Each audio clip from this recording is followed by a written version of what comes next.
Josh Ritter is watching along with us. He's a criminal defense attorney and former prosecutor in Los Angeles County. Josh, what did you think overall about Dr. Kinsey in his testimony taking up most of the day? I really enjoyed watching the back and forth between the two attorneys because you're really seeing two skilled trial lawyers do exactly the jobs that they should be for their respective roles. First, you have the defense, and he seemed at points kind of doddering and a little bit confused and not quite sure where the positioning of the weapon should be, and help me walk through all of this. That's all entirely by design, right? If you're the defense, you want to leave those jurors confused. You want them not quite understanding where people were and how they were positioned, and maybe you don't believe everything this expert is saying because he can't seem to nail all of those details down.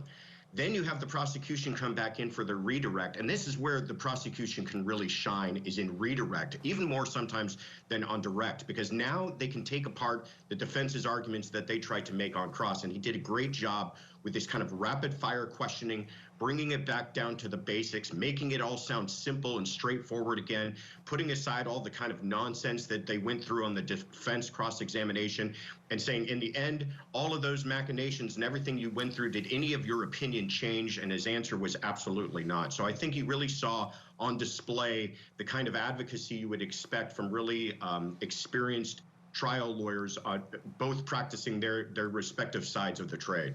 Let's talk about some of the things that came out and the significance or lack of significance of them, starting with this shot angle of the second shot into Paul, where it is a very low angle. The defendant is 6'4", maybe even 6'5", tall individual, and Arputlian tried to throw out a couple times, well, was this a very short man?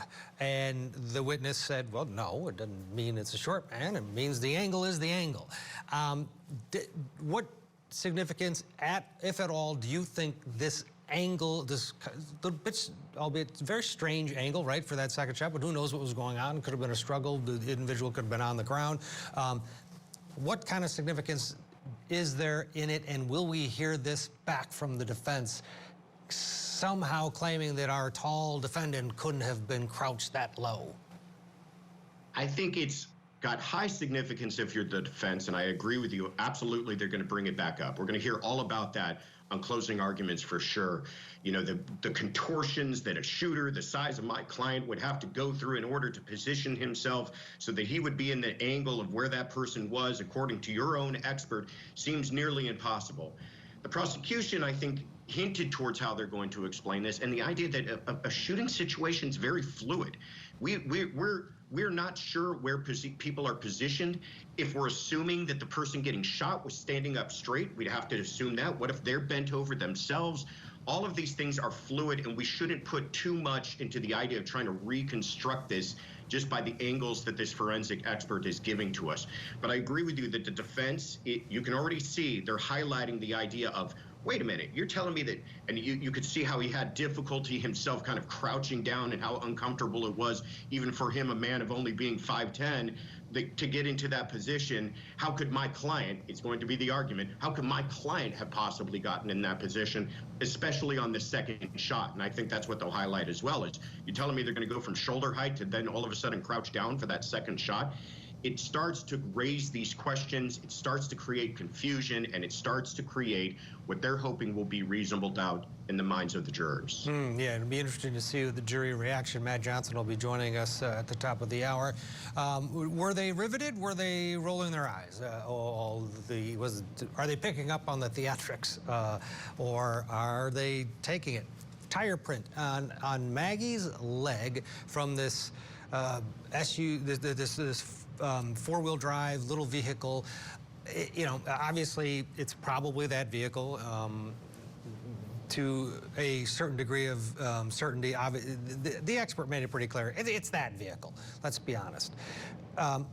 What does that mean? And who's going to use it for what? It sounds as though she brushed up against it or came in contact with it, maybe running for her life, hits the vehicle. Bottom line is there's a mud imprint of a tire on her leg. Who uses it and for what purpose as we move forward?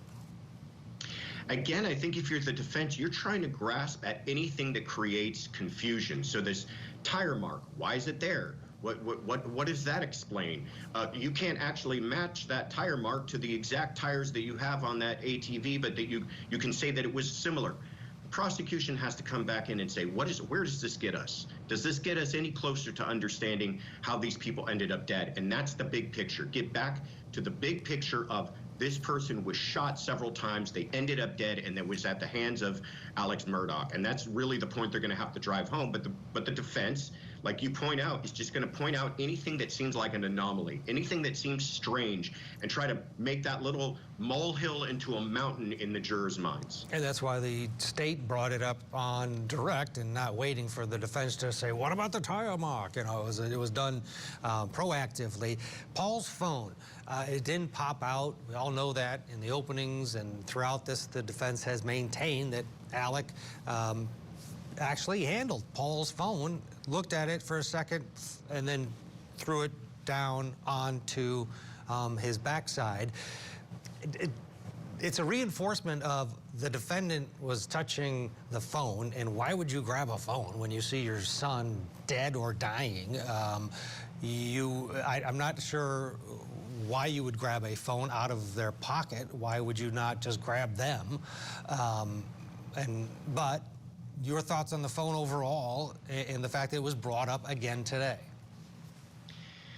Yeah, again, it's a strange thing. Even by his own admission, he says he picked it up. I don't quite understand that. I don't know how the defense will use that to their benefit, other than that they can kind of then explain why, you know, any evidence connecting him and the bodies would exist, and the idea that yes, he did in fact, you know, go up and touch him and touch his phone. If you're the prosecution, again, I don't know how much you try to sift your way through all of this noise. A crime scene, and I know this from experience, can be chaotic sometimes with all of these kind of unexplained events. If you really try to focus on each one of them, and that's what the defense wants to do, is focus on the weird things, focus on the anomalies, focus on the unexplained, because then that will create more of this confusion and possibly reasonable doubt.